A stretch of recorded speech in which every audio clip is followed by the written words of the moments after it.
Dar prosseguimento, então, aqui, né, aos nossos estudos, e nós estamos falando dos conceitos fundamentais da avaliação de imóveis rurais, ok? Vamos retomar, então, o nosso PowerPoint, para que a gente possa seguir de uma forma mais didática e mais lógica, certo? Então, nós estamos vendo, né, nós vimos no vídeo anterior, na aula anterior, que a avaliação de qualquer imóvel rural vai começar pela delimitação do seu objeto, que é a sua classificação quanto ao tamanho e quanto ao uso, tá? Então, feito isso, agora nós partimos aí para itens específicos da propriedade. E para isso nós precisaremos conhecer alguns conceitos específicos relacionados aos imóveis rurais. Esses conceitos são extraídos da NBR 14653-1, né? Primeiramente, a norma trata do aproveitamento eficiente da propriedade. Vocês vão ver que tem relação lá com a vocação, etc. e tal, que eu já mencionei no começo dessa unidade. Por que isso? Porque é do aproveitamento eficiente que o proprietário vai extrair renda e assim atingir os objetivos econômicos da existência dessa propriedade rural. Então você tem que levar isso em consideração, tá? Na sua avaliação. O que é o aproveitamento eficiente? É aquele recomendável e tecnicamente possível para o local, em uma data de referência, porque isso pode mudar, né? As situações do mercado podem mudar, observada a atual e efetiva tendência mercadológica nas circunvizinhanças e os diversos usos permitidos pela legislação vigente. Vamos imaginar o seguinte, né? A gente chega numa propriedade rural, de 20 mil metros quadrados e ela vai conseguir fazer uma produção em massa, né, uma produção extensiva e intensiva, comparado com uma grande propriedade rural onde se planta soja, por exemplo? Não. Talvez não seja um aproveitamento tão eficiente para aquele local. Né? Talvez até seja melhor que ela seja englobada por uma propriedade maior, que fica ali vizinha a ela, do que ela tentar fazer essa produção, porque os custos são muito altos, né? Hoje a mecanização, o investimento tecnológico no agronegócio é muito alto. Então você tem que ter esse olhar aqui para o aproveitamento eficiente da propriedade, né? Você tem que ter esse filtro, né? Isso vai diferenciar aí também o valor de mercado dessa propriedade. Vamos lá. Então, a norma traz conceitos que são relevantes, muito importantes, que vocês tenham em mente e que vocês consultem sempre que forem fazer uma avaliação de imóvel rural. O primeiro deles é o de benfeitorias. Benfeitoria é o resultado de qualquer obra ou serviço realizado no imóvel. Abertura de uma estrada, uma cerca, tá?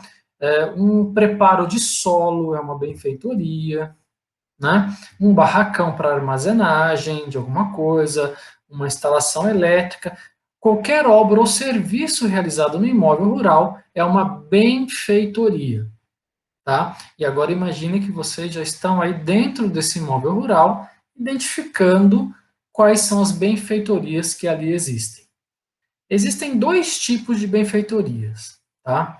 As benfeitorias não reprodutivas, que são aquelas que não geram renda diretamente, como exemplo, temos as edificações, os terreiros aí para, por exemplo, espalhar o café para secar, estradas e acessos, cercas, sistemas de drenagem, obras e trabalhos de melhorias das terras. São coisas que o proprietário não vai comercializar, ou que daquilo não vai sair algo que ele possa vender no mercado, né, imediatamente. Então, são as benfeitorias não reprodutivas. Essas benfeitorias, e é importante você ter a distinção, né, entre benfeitorias não reprodutivas e reprodutivas, por quê? Porque dependendo do tipo de benfeitoria, é como você vai avaliar essa benfeitoria. Uma benfeitoria não reprodutiva, ela vai ser avaliada lá pelo custo de reprodução, pelo custo de reedição, tá? Com a devida depreciação, etc. e tal.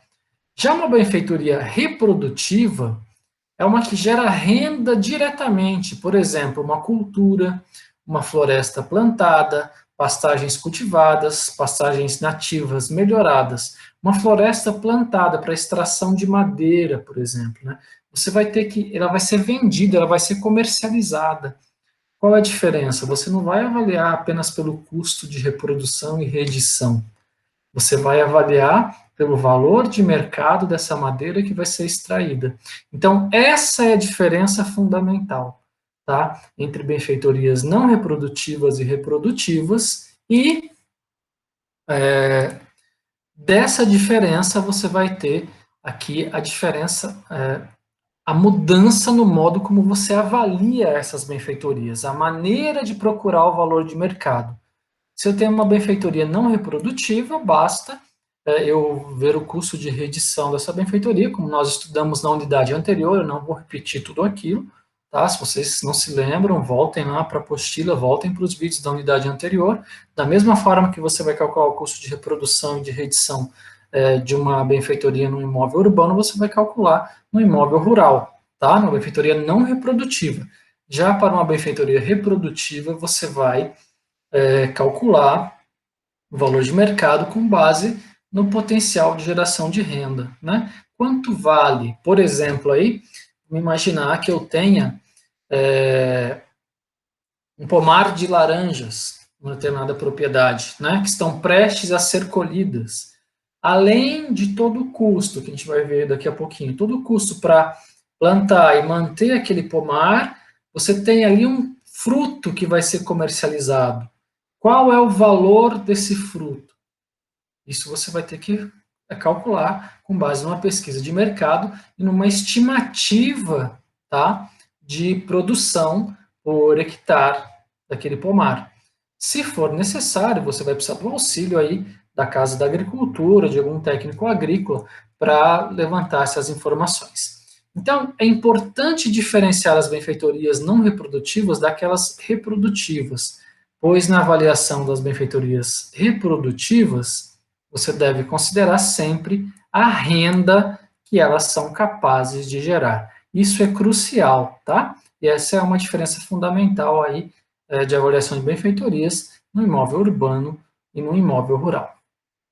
Além das terras e benfeitorias, as propriedades rurais também são compostas por outros elementos, tá? Que a norma traz aqui, que a norma conceitua. Eu não vou esgotar todos, para não ficar uma coisa maçante e cansativa, eu vou focar só nos principais e repito mais uma vez que a leitura da norma é fundamental. A avaliação de um imóvel urbano não vai envolver, por exemplo, a mobília que está ali dentro daquela casa ou um carro que está na garagem. São coisas separadas, tá? Mas, no imóvel rural, será englobado tudo que pertence àquela propriedade. Tudo que faz com que ela produza, tá? Você só não vai considerar, por exemplo, o veículo particular do proprietário. Não, mas se eu tenho um caminhão, um trator que são utilizados naquela propriedade, isso deve ser considerado na avaliação. Máquinas e equipamentos também, tá? Opa, perdão, risquei aqui. Mas vamos lá. Máquinas e equipamentos fixos, aqueles que, se removidos, podem restar imprestáveis ou inservíveis, tá? Como o sistema de armazenagem de grãos, a parte de alvenaria, canalizações ou tubulações enterradas ou concretadas, então que não dá para remover. Máquinas e equipamentos removíveis, aqueles que podem ser utilizados em outro local ou propriedade, sem prejuízo de sua funcionalidade, como balanças, motores estacionários, sistemas de irrigação, trituradeiras, plantadeiras, arados, roçadeiras, tratores, enfim, qualquer coisa que possa ser transferida para outra propriedade. Veículos, bens utilizados para o transporte de pessoas, animais ou coisas de uso misto ou específico, como caminhonetas, tratores, caminhões, colheitadeiras e motoniveladoras. Semoventes, animais de rebanhos que constituem patrimônio, como bovinos, equinos, moares, aceninos, ovinos e caprinos. Gente, aqui vale a pena eu fazer uma pequena pausa e voltar. Como é que eu vou avaliar isso daqui? tá? A gente vai entrar no método daqui a pouquinho. Olha só, daqui a gente vai tirar uma coisa. Primeiro, você foi lá, eu falei que o primeiro passo é você delimitar, né, o imóvel, o objeto que você está avaliando. O segundo passo vai ser você fazer um inventário desse imóvel. O que é que tem nesse imóvel? Quais são as benfeitorias que ali existem? Né? Existem ali também semoventes, tá? Existem equipamentos, você vai ter que relacionar tudo isso, porque tudo isso vai ter que ser avaliado. Né? E como que você vai avaliar? Fazendo uma pesquisa de mercado. Se eu tiver 40 cabeças de gado, você vai ter que pesquisar naquela região, aquele tipo de animal, qual é o valor de uma cabeça de gado, tá?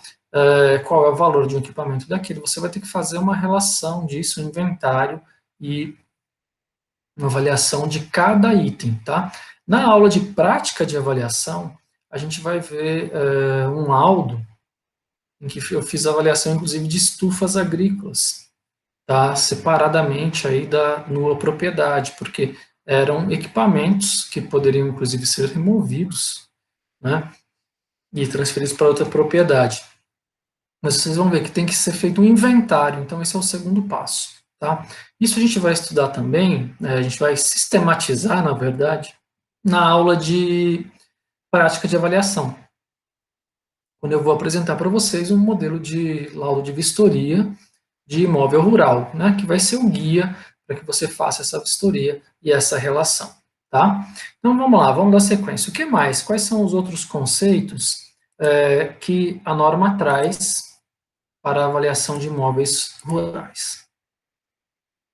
Recursos naturais existentes na propriedade, florestais, hídricos, minerais, tá?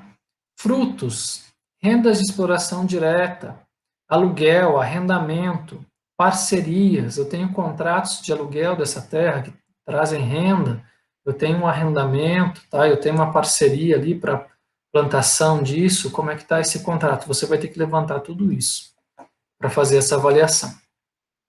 Direitos, servidões, usufrutos, concessões, comodatos, direitos hereditários, direitos possessórios e outros direitos que eventualmente estejam ligados àquela propriedade. Tá? A existência ou não de todos esses elementos também deve ser considerada na avaliação dos imóveis. Por quê? Porque isso vai influenciar no seu valor de mercado. Isso é uma coisa óbvia, elementar. Eu tenho uma propriedade que é destinada para a produção rural, tá? Se eu tenho direito ali a, por exemplo, explorar determinado recurso hídrico, se eu tenho uma outorga aqui para um poço artesiano, isso é um bem que tem um valor, né, que agrega valor à propriedade. Se eu tenho uma outorga para exploração de recursos minerais, isso agrega valor à propriedade. Né? Se eu tenho uma parte dessa propriedade que está arrendada, isso traz uma renda e agrega valor a essa propriedade. Então, vocês têm que considerar esses elementos para avaliar aí o imóvel rural. Além disso, obviamente, são elementos até acessórios, a gente vai ter os elementos principais, que são aí as culturas. Tá? A gente pode encontrar. Opa, risquei de novo, me desculpem, eu estou apanhando um pouquinho desse ponteiro aqui. E ele não volta. Deixa eu ver. Ele não apaga. Mas, enfim, nós temos as culturas, né, as plantações. E a norma classifica essas plantações em alguns tipos. Culturas de ciclo curto, com ciclo igual ou inferior a um ano. Podemos dar como exemplo aqui uma plantação de cana-de-açúcar, tá? Para uma usina aí que vai produzir combustível ou açúcar, que vai ser colhida em menos de um ano. Temos as culturas de ciclo superior a um ano. Vamos pegar, por exemplo, a laranja, o café, né? Outras frutas, né? Que você não tem que remover o pé de laranja e plantar todo ano, não. Aquilo vai produzir por 7, 8, 10 anos. Tá? Então, isso também agrega valor à propriedade. porque vai gerar renda. Então, você também vai ter que identificar se nessa propriedade existem culturas e qual é o tipo dessa cultura, tá? O que mais que você vai ter que considerar? Mesmo numa cultura de ciclo curto ou de ciclo longo, você vai ter que considerar o custo de formação dessa cultura, tá? Quanto foi gasto para preparar o solo, tá? E para a implementação dessa cultura até a primeira safra ou pastoreio. Isso é um investimento. Você pode se deparar com um caso de um imóvel rural em que não se colheu ainda nenhum fruto, mas ali a plantação foi feita, está realizada, e você sabe que daqui a um tempo ela vai acontecer. Você, num caso como esse, você tem que levantar o custo de formação dessa cultura, tá? O custo de manutenção, quanto se gasta para manter essa cultura, com pulverização, com pesticidas, né, com adubagem. Se for uma cultura de ciclo longo, apesar de você não ter que replantar todos os anos, você tem que limpar o terreno, você tem que roçar em volta ali, né, entre as ruas de laranja, você tem que combater as pragas. Quanto isso custou, né, para você manter aquilo? Onde é que você obtém essas informações? Essas informações elas têm que ser fornecidas pelo proprietário. Ele tem esses gastos, né? Se você não conseguir os documentos que comprovem, você pode fazer isso por uma pesquisa de mercado, consultando inclusive aí a Casa da Agricultura, consultando os setores técnicos do Estado, que vão te dar um norte aí para você levantar esse custo aí, esse custo de manutenção e formação das culturas, tá? Talvez seja o caso de solicitar um apoio técnico especializado, só para você levantar isso daí. Deve ser também considerado, na avaliação dessas propriedades que vão gerar renda, o chamado custo de oportunidade do capital. O que é isso? É a maior taxa de juros que esse proprietário poderia oferir no mercado se ele deixasse de fazer aquela plantação, tá? E aplicasse aquele dinheiro. Então, por exemplo, hoje a gente poderia considerar a taxa Selic como um custo de oportunidade do capital, 2% ao ano, tá? Para que ele fosse aí agregado ao cálculo do valor de mercado. Por quê? Porque o proprietário deixou de oferir aquele lucro para investir na propriedade. Então, ele também tem que ser considerado. Outros conceitos importantes que devem ser observados, tá, são o de ativo e passivo ambiental. O que é um ativo ambiental?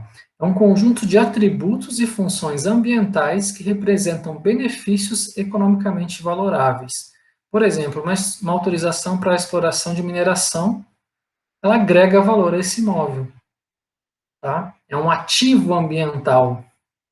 E um passivo ambiental? Um passivo ambiental é uma obrigação economicamente valorável decorrente de danos ambientais ou da inobservância da legislação ambiental. Uma multa que foi aplicada àquela propriedade por desrespeitar a legislação ambiental é um passivo que deve ser deduzido do seu valor de mercado. Aqui, para fazer uma metáfora e comparar isso de forma mais clara, imagine que você pode estar comprando um carro com 1 ano de combustível grátis. Grátis entre aspas, porque a gente sabe que está embutido no valor do veículo, né? Seria um ativo esse combustível grátis aí, tá? Ele vai ser agregado ao valor do automóvel, você vai estar pagando por isso, obviamente todo mundo sabe, mas ele tem um custo. Qual é esse custo? E um passivo ambiental seria o caso de você comprar um carro que tem uma multa, ou várias multas de trânsito, ou IPVA que não foi pago, licenciamento. E aí você vai fazer o que? Obviamente, ao comprar um veículo desse, você vai descontar isso do valor, tá, do imóvel. Isso é uma coisa bem simples. Por fim, a gente tem aí alguns outros recursos importantes que a norma traz. Recursos naturais, alguns conceitos importantes que a norma traz, como o de recursos naturais, tá? Que são recursos de que o solo se acha dotado naturalmente, sem custo de produção, mas constituindo bens econômicos, como, por exemplo, uma floresta nativa, passagens naturais, águas e materiais de lavra, argilas, areias e rochas. Você vai ter que identificar se existe isso na propriedade. Se existe, você vai ter que valorar isso, né, na sua avaliação. A situação do imóvel, a localização em relação a um centro de referência e o tipo de acesso do ponto de vista legal e trafegabilidade.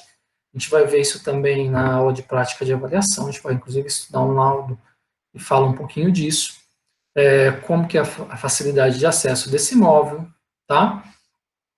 E esse imóvel, eu já falei antes nessa unidade, que o imóvel que está voltado para uma rodovia pavimentada, ele vai ter um valor de mercado maior do que um imóvel que tem uma dificuldade grande de acesso, tá? Onde você tem que percorrer vários quilômetros por estradas esburacadas, às vezes pontes que sofrem inundações. Então, isso vai interferir, porque é muito mais fácil você produzir, escoar a produção num imóvel que está de frente para uma rodovia pavimentada do que um imóvel que tem que andar 20 quilômetros e que por 3 meses no ano tem uma ponte que fica intrafegável porque ela fica coberta pelas cheias. Então, essa situação de localização também é importante ser observada. Terra bruta. O que é a terra bruta? É a terra onde existe vegetação natural em seu estado original, um estágio regenerativo. Tá? Terra cultivada, terra com cultivo agrícola ou em pousio, né? Está aguardando aí para uma nova plantação. Terra nua é a terra sem consideração de benfeitorias, e o valor da terra nua é a diferença entre o valor total do imóvel e o valor de suas benfeitorias, tá? Considerada, quando for o caso, a existência de passivos ou ativos ambientais. Então, olha só, vamos lá. Isso aqui a gente falou de muitos conceitos aqui, é importante vocês perceberem. Nós fizemos um caminho aqui até agora nessa unidade, que é para você compreender o que é uma propriedade rural e saber o que é que você tem que observar ao fazer uma vistoria, que você já aprendeu o que é, numa propriedade rural. E você vai ter que relacionar tudo isso. Por quê? Para fazer a avaliação desse imóvel, você vai ter que considerar todas as benfeitorias, os removentes, os equipamentos, os recursos naturais ali existentes. Tá? A gente vai estudar isso na sequência. Como é que você vai fazer isso? Vocês vão ver que é muito simples. Tá? É muito simples.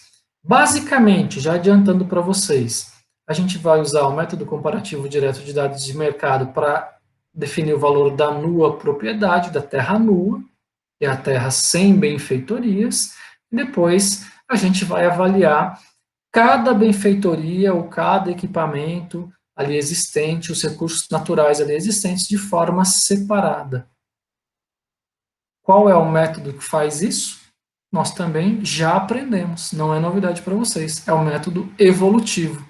Qual a diferença de aplicar o método evolutivo na avaliação de imóveis urbanos e na avaliação de imóveis rurais?